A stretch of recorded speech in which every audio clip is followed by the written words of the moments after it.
So here we got the medical light source, reflective mirror. Here is a filter element in that passes two wavelengths, one at 400, one at around 608. This here is a cuvette for filling in liquids.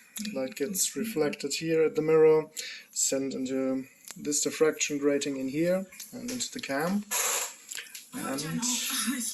And voila, another 50 meters or so. This is the output. So far the station and here we see 399 and 612. Needs to be calibrated again. It's very sensitive still to movement, but yeah, so far working.